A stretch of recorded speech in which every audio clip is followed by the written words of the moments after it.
Jam jar. Hey you guys, so I'm here for part 2 of the Q&A video, and while Ariel's over here looking for a toy that I just hid due to the fact that it's very squeaky, I will be answering these questions. So here we go. Have you been to Brazil? If you have, how dangerous would you say it is? I want to plan a trip there, but I've heard from multiple people that it's dangerous. What do you think? I will be going actually to Brazil next month in July when I do the South American trip to 4 countries. The thing about Brazil is that, yeah, there are some parts that are dangerous. I guess some parts in Rio where, I guess you can call them the ghettos. There's another word for it actually, but I can't think of the name. But for the most part, it applies to every other place that you visit in the world.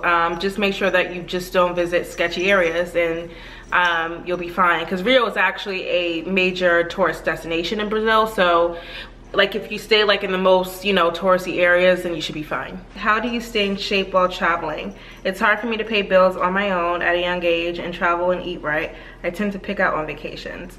Yeah, girl, yeah, I definitely can pig out as well, but it's all about just rationalizing your portions and making sure that you walk, you know, when you travel, and just being active. It doesn't have to be like an extreme type of workout.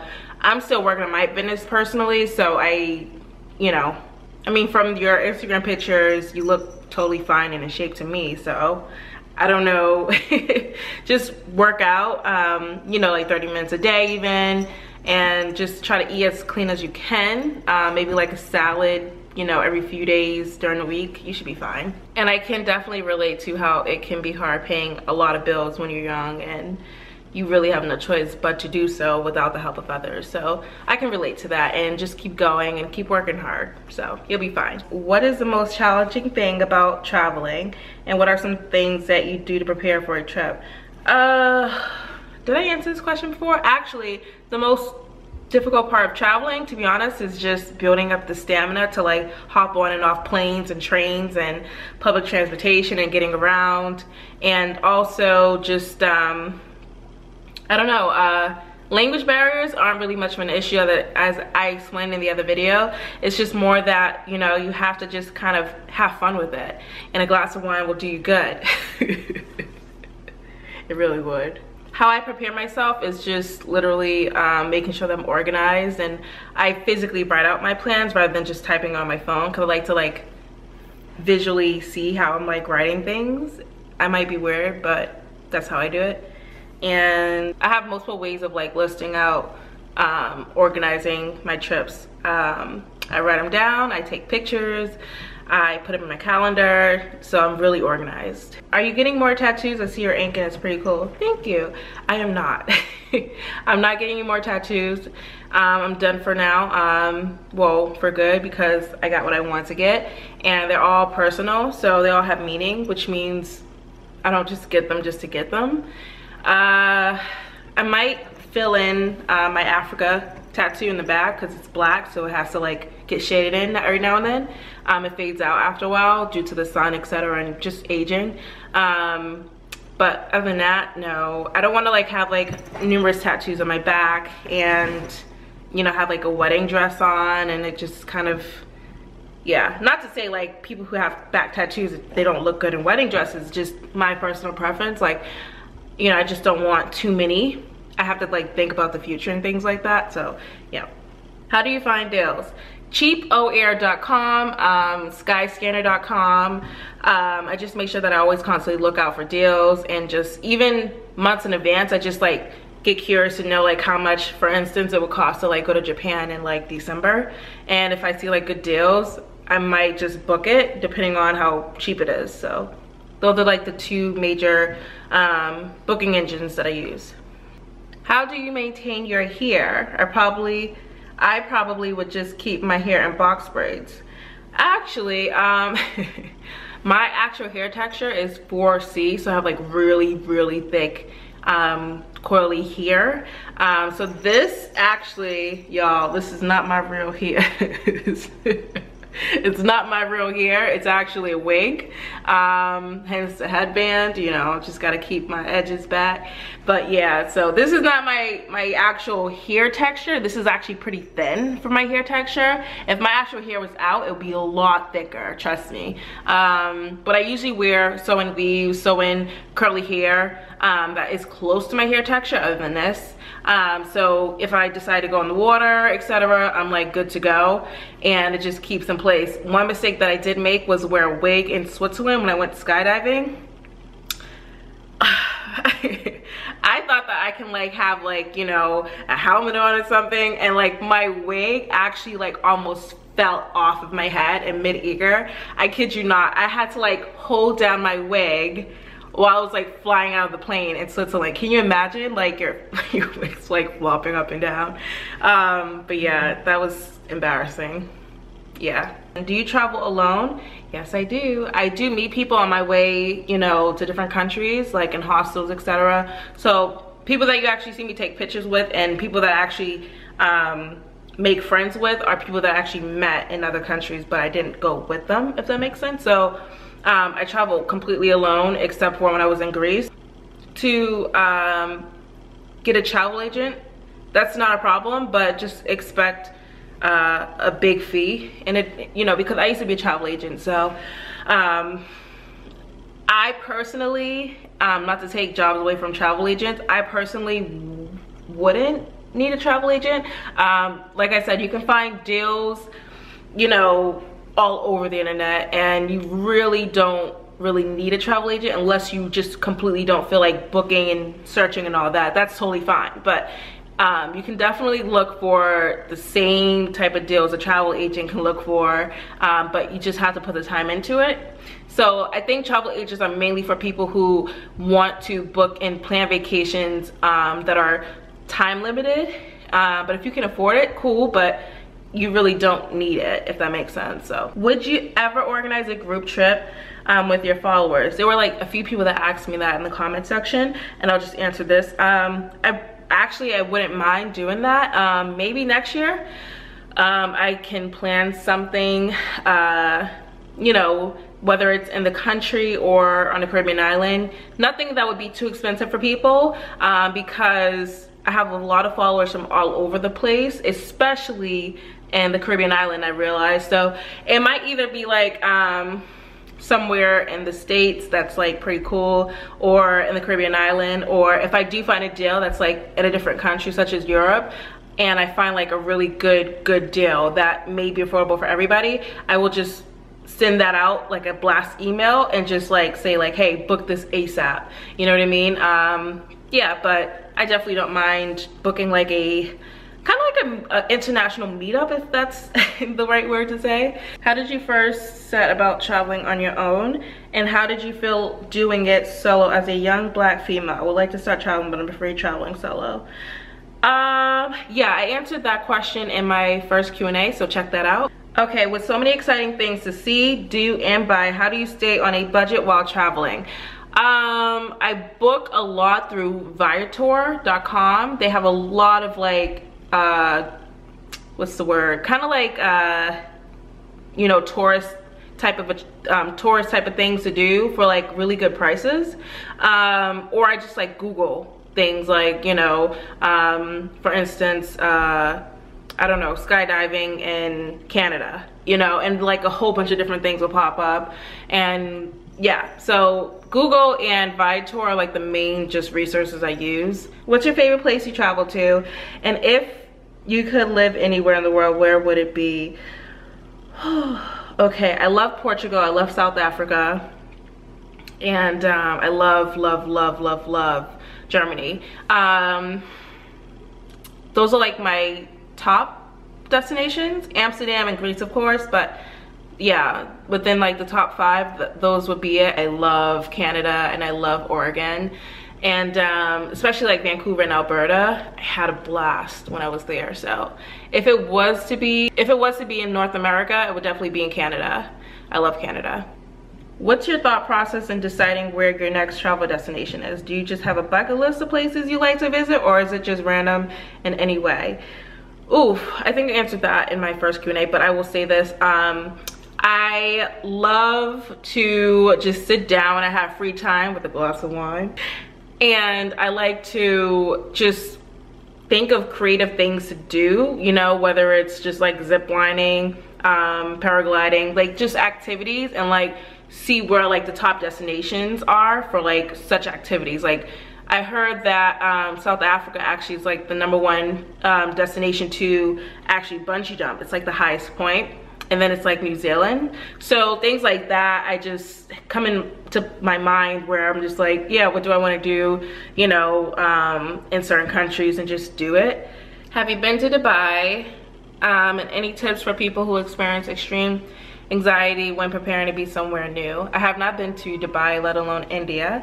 But for people who experience extreme anxiety, it can be nerve-wracking for anyone. But I can say that you have to just mentally prepare yourself.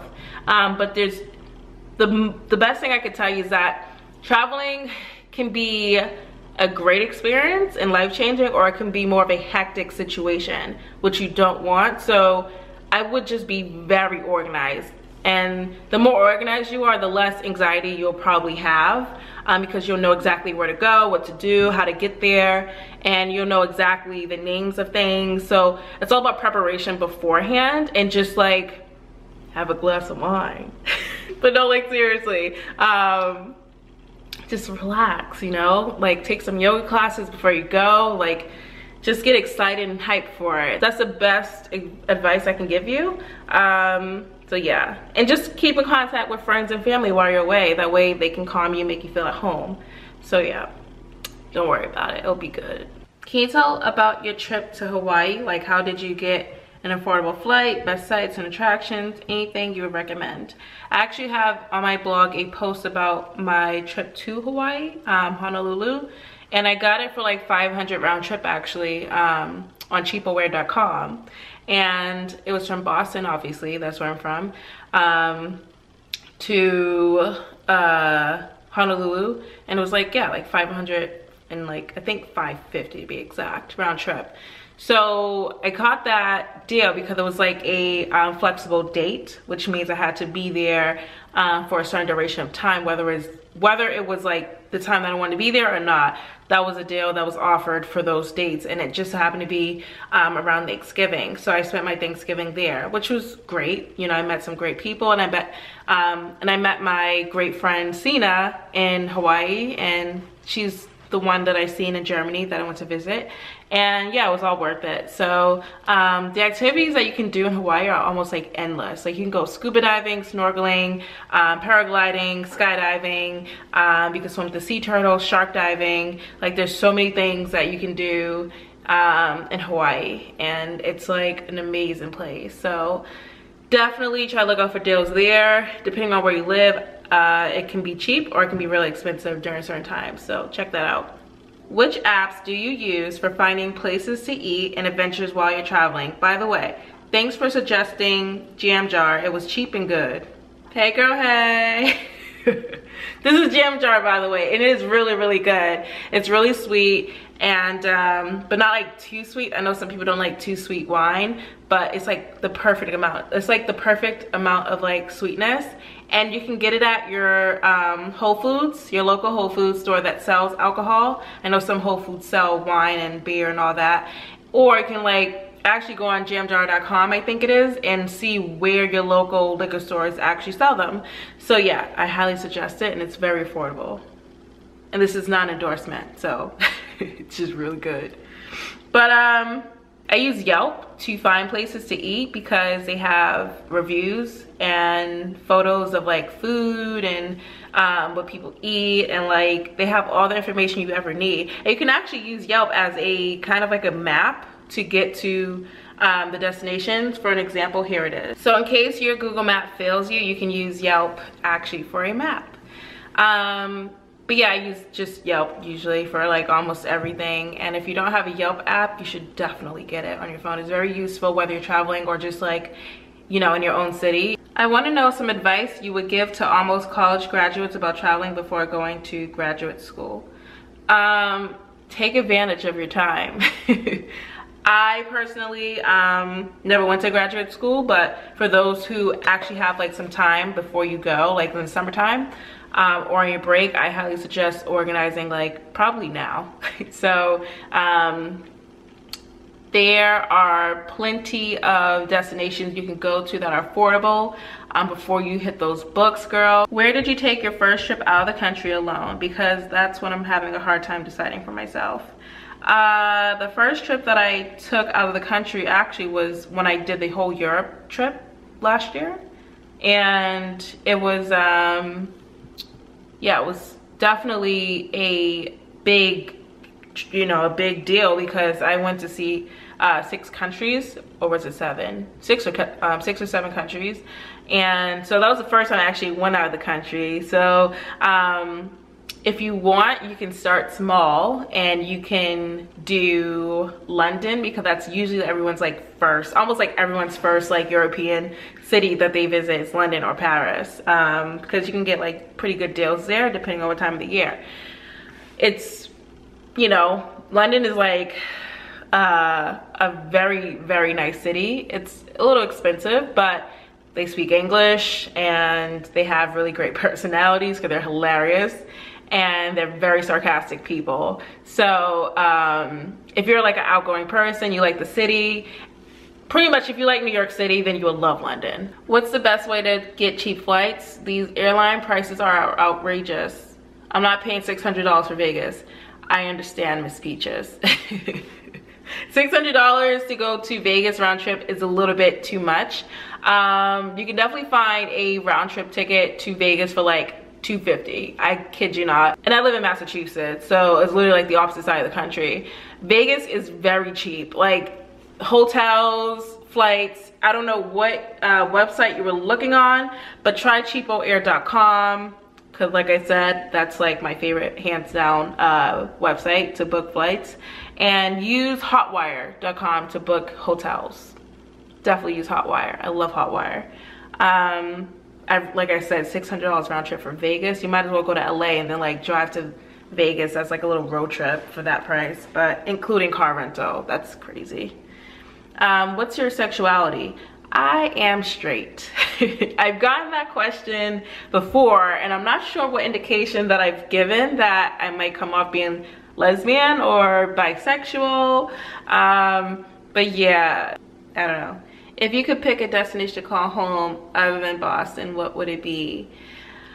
I love LA because I lived there for a few months and I used to go there pretty often. So LA is probably like the only city that I like kind of know pretty well. And I just love the people and it's just great. I love LA. And so I can call that place my home. But that's it, you guys. So for those who still have questions that I didn't answer, just leave them in the comments and I promise I will answer them. But yeah, this is definitely a different Q&A video compared to my last one. I had coffee, it was in the daytime, I had my legs straight here, I was on my white couch. Now I'm just like comfortable with you guys and it's like cool, you know. But thank you guys again for confiding in me and just asking me questions, because you trust my answers and you're genuinely interested in what I do, and it's awesome. So, and I also want to thank you guys for like putting me on the map on YouTube for being one of the first few African-American female solo world travel vloggers, okay, because there's not many on YouTube at all actually. And if there are, then I would love to know them. If you could put them in the comment section below, I would love to see more Black female world travel vloggers.